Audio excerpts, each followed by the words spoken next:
and small ones, short ones and tall ones, they all make me laugh. Cats, cats, cats, cats, they're all I adore. Though I've got a million, I'd make it a trillion. There's always... Welcome to the Healthy Pet Show. I'm Dr. Paige Wages, and tonight we have Dr. Dan Johnson here with us from Avian and Exotics. Thanks for being here.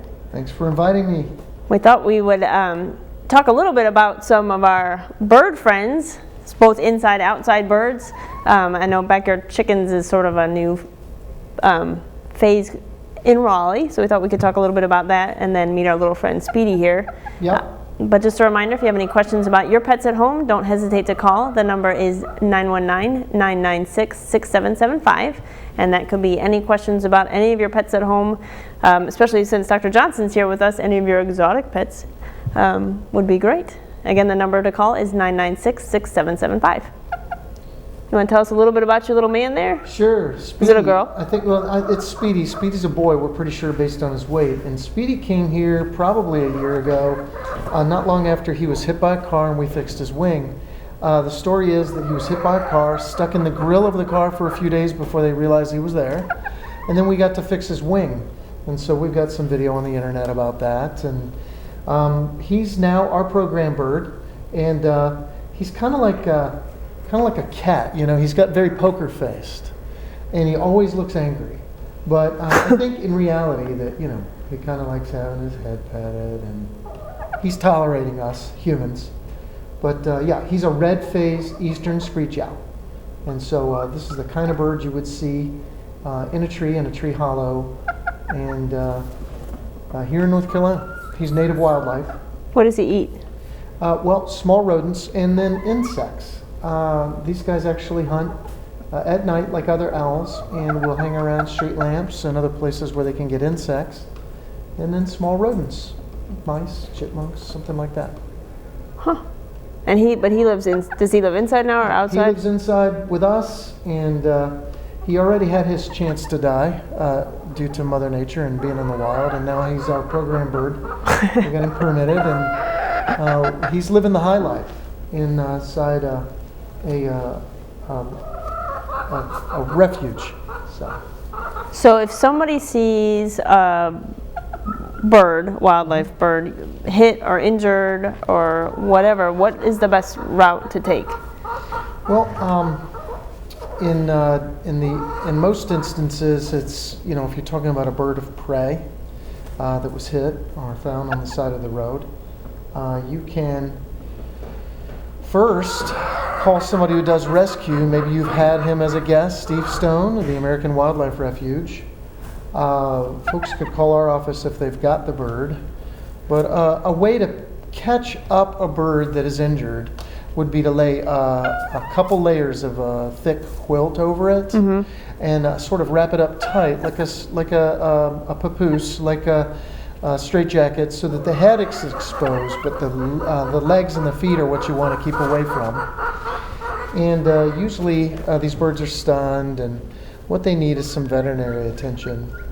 Our office, of course, it's a veterinary office like yours, where we charge for our service, but like you, we have sad cases where things like this show up on our doorstep, and most veterinarians, whether it's a bird in my case or a stray kitten, you know, we end up doing our share of that sort of thing because we enjoy it. Right. So in this case, we fixed his wing. His wing was broken, and that took a couple of months total to play out. And then we went about the process of getting him permitted through the American Wildlife Refuge. Cool. Yeah. So how old is he, do you think? Well, he's an adult, a young adult, right. It would appear. So probably in his first couple of years, so now going on 2 or 3 years. And they live for how long? Into their late teens. Wow. So he's going to be around for a while. Yep. Most birds this size, you can expect a bird about that size to live into their early or late teens. Great. Which brings us to your chickens.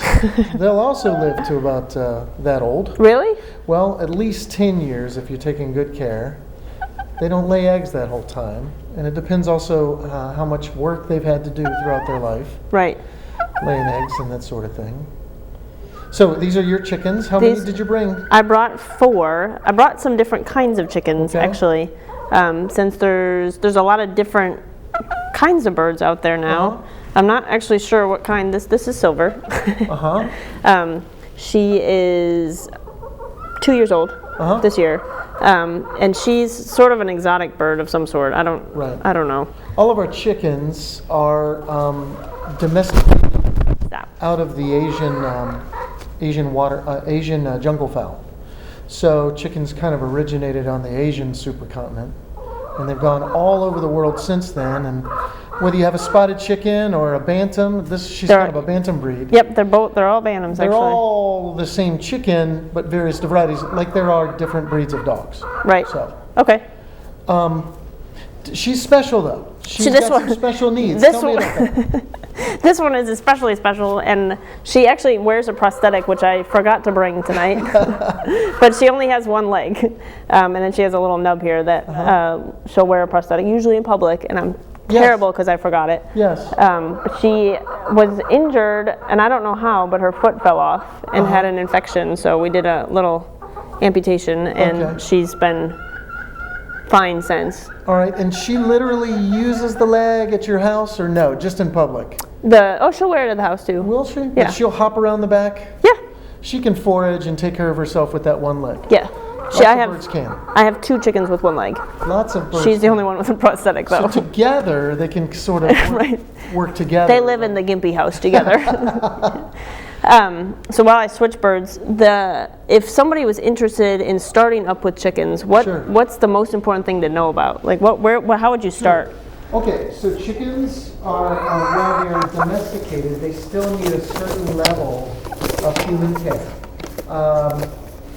They do best when they're provided a safe refuge, a chicken roost, where they go up at night. Now, this is usually an enclosure the size of, a carport or smaller, a small shed that's got a wire around it, and also under the edges of it to keep the animals from being able to dig under and get in, because that's one of your biggest causes of mortality and injury in chickens will be the predators that try to get them.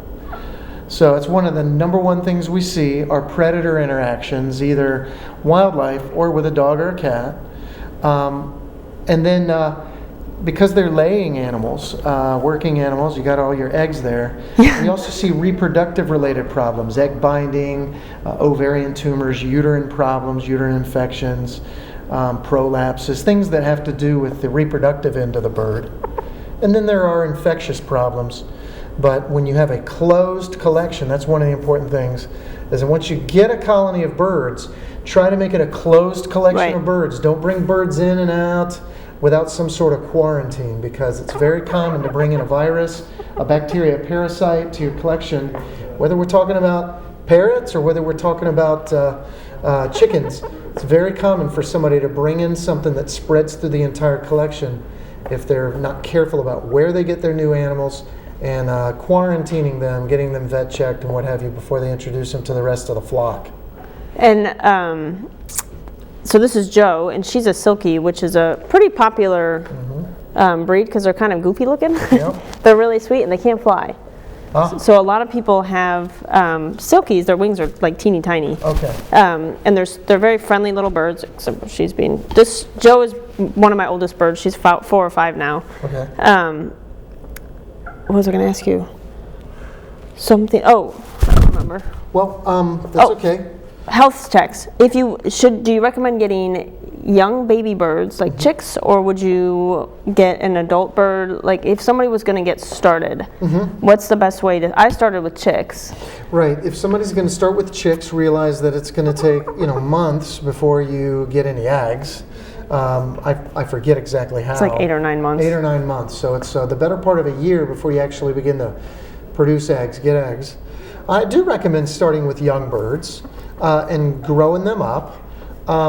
If you get an older bird, I guess That's okay too, except you don't know the medical history. When you get a young bird, a youngster, and you grow it out, you know its entire medical history. You know exactly how old the bird you're getting is and where it came from, because nobody is going to sell you a younger bird, you know, that they owned in some bad situation. They're usually coming directly from a breeder. You're Right. getting them from a breeder, a supplier.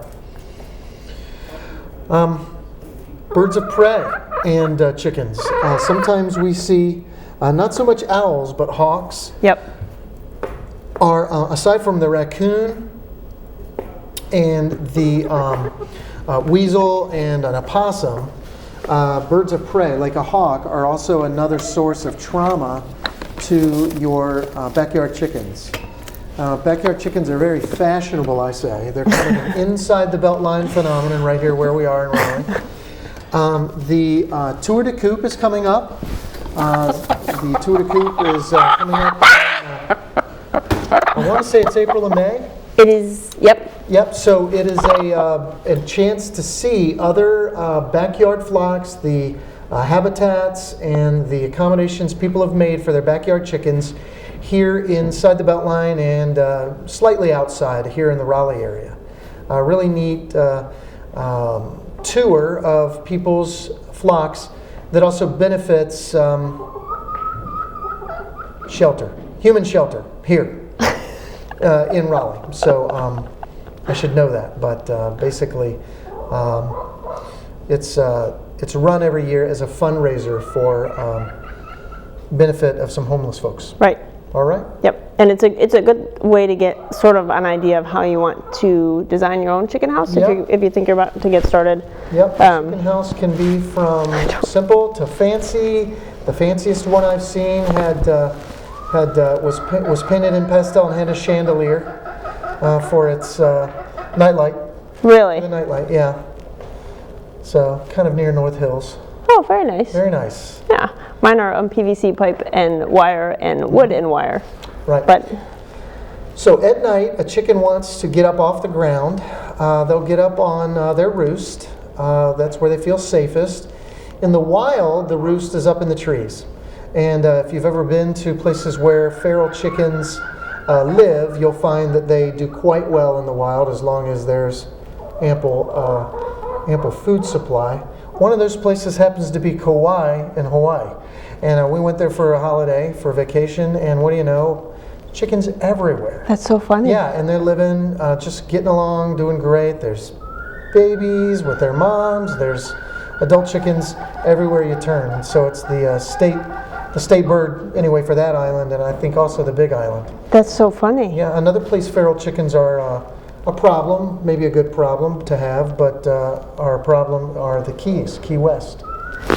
So they're looking, people take home chickens as a souvenir. They're looking to adopt out chickens That's in Key West. really funny. Yeah, if you fly in and qualify, you can leave with a chicken in a carrier. So it's But be careful if you're bringing it back to your own flock. yeah, because you never of- know what a chicken will bring in.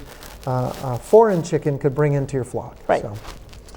So this is Lenny, who's misbehaving at the moment. Lenny is a rooster. And what are the rules about roosters in Raleigh? Do you know?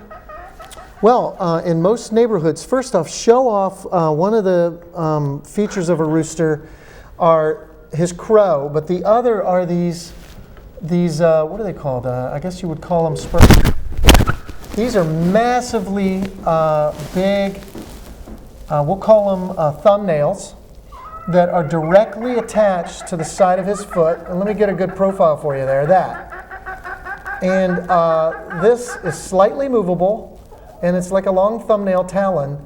And of course, if he wanted to hurt an intruder, be it another bird or even a human, he would jump up and throw his feet forward and strike downward with both feet. And this is something that fighting birds are bred for, that behavior, but all chickens have, all roosters develop these spurs. And okay, so back to your question. The rules are, in most areas where chickens are allowed, but you've got neighbors, where there are covenants, you're not supposed to have roosters. You can't have roosters crowing. You can have hens. The crowing that he makes becomes a nuisance, and it's like anything else. Playing the radio until 1 o'clock at night, so your neighbors can hear it. They can complain to the police, and then there's a problem, and the onus is on you to get rid of the problem. Which, unfortunately, when people buy chickens, they buy little bitties, and maybe 1 in 20 females is actually a male. And so it's a big problem. These males, you don't know they're males sometimes until they become teenage chickens, immature, slightly mature chickens, and you can tell that you have a boy. Now you're attached to him. You've named him Henrietta or something, and you got to find a home for him. So that's one of the solutions we're trying to work on in our practice, is to neuter them, which involves an incision between the ribs on this side and on this side. And I've done about 11 now, and you can neuter them. It's very invasive. It's like removing a kidney, but you're removing a testicle, which he doesn't need to live. And they stop crowing. We're offering it for the same price we do a rabbit, which is a 15 or 20-minute surgery. This one, we keep the chicken for about a week. Afterwards? But we do it. We do a surgery on one side. We let him rest 3 days and do a surgery do the on other side. Yeah. So does that stop the crowing? It stops the crowing, and they also the next time they grow in their plumage and they lose the nail on the side of the foot. The nail falls off? Yeah. All of the secondary sex characteristics go away. So if you neuter a lion, you lose your lion's mane. If you neuter a rooster, you lose the crowing, you lose the spurs, and some of the fancy plumage around the head. It falls off? The next time they molt, it doesn't come back. Oh, that's so interesting. Yeah, because they molt a couple of times a year. Molting is when they lose old feathers and grow in new ones. Think of it like a tree with its seasons. It loses the old leaves and grows in new ones. Birds will do that a couple of times a year usually, with the change of the seasons. Even our screech owl Speedy went through a molt this past fall, and it was kind of funny because he looked like he hadn't had sleep for a while. He was no longer fluffy around the eyes. All the feathers were gone, and so he looked like he was exhausted. That's so funny. Yeah. So, and I think that depending on whether you're in Cary or in Raleigh, there might be a limit on the number of birds too. It might be 8 or it might be 12. Yeah, I something think like Cary that. has some limit on them. Yeah. Yep. So, other than the nail and the comb, is there other ways to tell about a rooster? Like, say you're growing the birds up. Do you know what how you can tell if you're starting to get roosters or not? It's the vocalization. Yeah. I know the vocalization and the going after the females. Some of them, their cones come up early, I think. Not all of them, though. And there are many different kinds of combs. There's many different kinds of combs as there are chickens. There's, and I forget the terminology for them all. But just because hers is short and his is long doesn't make him a rooster. There are birds with short combs when they're fully grown. Right. And there are birds with the V-shaped cones when they're fully grown, and so forth. So. Let me pull her out so you guys can see. They're about the same size. All right. This is Heidi. Are you hungry, Speedy? There's other birds, Speedy. He's like, oh my gosh, can I eat them? Yeah. So this is Heidi. So she's a barred rock, which is a very common bantam breed because they're pretty. But you can see her cone is much smaller compared to Lenny's here. And do you know what kind Lenny is? Lenny's a mutt. Lenny's a mutt bird. Lenny's father was purebred and his mother was probably a barred rock, but I'm not sure. All right. He's half feather-footed. Okay. So I don't know. He's one of the eggs that I let hatch. Okay. Chickens are popular nowadays not only because they kind of take us back to country, but people want to grow their own eggs. Right. In an effort to avoid hormones, antibiotics, in residues in their eggs. People keep chickens for a lot of reasons, but one of the primary ones are the eggs. How many eggs a week do you get from one of your girls?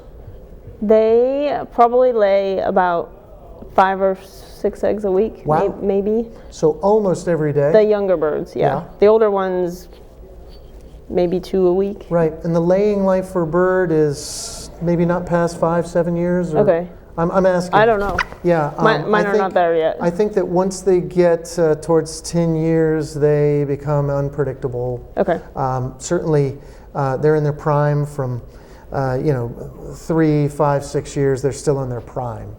And I see that you've got different colored eggs. We do. Different birds are known for their different colored eggs? Mm-hmm. Yep, different breeds will lay different colors. All right. I don't know if you guys can do it. Yeah, so close up here, where does this blue one come from? That one is, I don't know the breed. It's a black bird with a white head. So it's anyway, so it's almost robin's egg blue. Yep. And then the organic brown egg like you see in your grocery store. That one, the barred rocks lay the brown eggs. And one thing I noticed is that these eggs are pretty small compared to eggs in the grocery store. They're very small. I wondered if grade A large eggs come from grade A large chickens or extra large chickens. I think a chicken will lay any number of different size eggs, and then those eggs are sorted before they go to the store. And so all the big ones end up in the carton together. That's probably right. All the small eggs end up in a carton together, but in your backyard, you're going to get different sized eggs. I have one that lays big green eggs, and I didn't bring that one, but. Yeah, so, but people report that their eggs taste better. Now notice that these aren't bleached white, and there's also a little debris on there. That's good old-fashioned chicken poop right there, okay? Fresh from the house yesterday. Fresh from the chicken house. So one of the things that you and I were discussing before the show is that it's not a good practice to wet the eggs because that's going to cause debris on the outside of the egg to strike through to the inside. It'll actually wick in. The eggs are porous. Yeah. Because if there's a baby in there, it could be alive. So you could actually, if there's any potential diseases on the outside, you could potentially get it into the egg. Right. So when you prepare an egg, do you just crack it like it is? Personally? Personally? Yeah. Right. I'm not sure if that's the healthiest way to do it. You can, when I give them to people, I do clean them with dry, I have it's actually a surgery towel, the dry towels. Oh, okay. So you just use friction? Friction will clean it off. You get it off with friction? Okay. Yep. All right. Important not to wet your eggs. Yes, and you might end up with bird poop in the egg itself. And you don't have to refrigerate them for the same purpose, because once they're in the fridge, then they start to sweat. Okay. Yeah, I had a buddy that worked in a chicken unit, and he would put eggs on top of the refrigerator, crates of eggs, and they would sit there for a month. Mm-hmm. Just fine. Yep. They start to smell if they go bad. Okay. And just because a chicken is laying eggs doesn't mean the eggs are going to hatch. There has to be a boy around for that to happen. I have to explain that to grown-up adults all the time. But they might have a 5-year-old cockatiel or a backyard chicken and only have girl chickens, and they want to know, is it going to hatch? Especially with the parrots that have never lived with another bird. They want to know, well, will it hatch? No. You have to have the boy bird around, which you do. Right. So do you also have chicks occasionally? So I pull the eggs every night so that they have to sit on them for 21 days to be able to get them. So any eggs that I'm going to let them sit on, which I do every spring, once it gets warm, is I mark them with green. Okay. So I know that those are the ones that they're sitting on. Okay. And then not, but. So you will have a crop of babies this spring? Maybe not this year because I have a lot of birds. Okay. But if you need to have. If I need more. All right. Then we'll do that. Speedy is staring at you. Oh, look back there. Look. I told you. Speedy stared at me last time. There we go. Just a reminder that if you have any questions about your pets at home, the number to call is 996-6775, especially about any of your exotic pets, birds or not. Or dog and cat questions. Or dog and cat questions. I did have one question that I need to mention that was emailed to us about fleas. I had a person email that said that they don't actually have any pets, but noticed fleas in their yard when they went outside, and they would jump on them and actually bite them, and asked what the best option. How do you get rid of fleas if you don't have pets? And the recommendation is there are some sprays that you can spray, but do about a 10-foot perimeter around the house. A lot of the sprays will actually kill honeybees and other things that are out there. So you have to be aware of that. If you are a gardener, is that it will kill the other bugs and things. Do you know of anything else that you can use for fleas? Well, the producer was saying before the show, certain plants, chrysanthemum I know is one because that's where our pyrethrin sprays originated. So chrysanthemums, and I'm not sure what else. Did you catch that? Geraniums might? Geraniums. Chrysanthemums. I remember and the geraniums. chrysanthemum. Oh, and marigolds maybe. I know they have some insect repellent Right. because of the smells, but Okay. Other than that, a chicken. A chicken will chickens are get rid actually of very your good. fleas. That's true. A chicken and another game bird would be the guinea fowl. Well known for their ability to keep bugs out of your yard. Another reason to keep some of these game birds, chickens included, in your yard. Yeah, and a lot of people, and I know like for some, I don't let my chickens out of their pen. They have a very large wired-in area because I have multiple dogs in the yard as well. And I did have a hawk pull some out from one of my houses that was off the ground, which is now on the ground. Is to be aware of the predator situation. I know a lot of people are using them as flea and tick control, but just be aware that the hawks do come around, and they seem to cycle. I know that there's one that checks my yard periodically because my chickens all go crazy when he's there. But is that true? Do they always kind of cycle around? Do they know where to look? Well, I know from just personal experience that we only see the hawk in our yard from time to time, and I know that they kind of have a territory. I know that with fish in your backyard, when you've got koi or goldfish, you can have bird of prey problems and also heron problems. And I guess they make the rounds. They know, to go to the various ponds. So they don't hang out just at your house. No, that's good. No, they have a whole neighborhood. They got a whole bunch of places that they go and check. That's good. Good to know. Yep. So for somebody who wanted to start up having backyard poultry, need to look at building a house that's got good predatorial coverage, so that foxes, raccoons, squirrels get in mine, eat the food. Yep. And the hawks can stay out. And then getting feeders and making sure they have a place that's safe for them at night off the ground. Yep. And then young birds especially need extra heat. Birds in the winter also want some extra heat. And remember that chickens are a great way to recycle. You can compost almost. They're almost like a living compost. You can take a lot of your leftovers. Chickens are very omnivorous and will eat your cut vegetable scraps and other sorts of scraps. So it's another green reason for having backyard chickens. So, well, Dr. Johnson and Speedy, thank you for coming on the show tonight. We appreciate all your expertise in the area. Thanks for inviting us again. We look forward to seeing you next time here on the Healthy Pet Show. Thanks.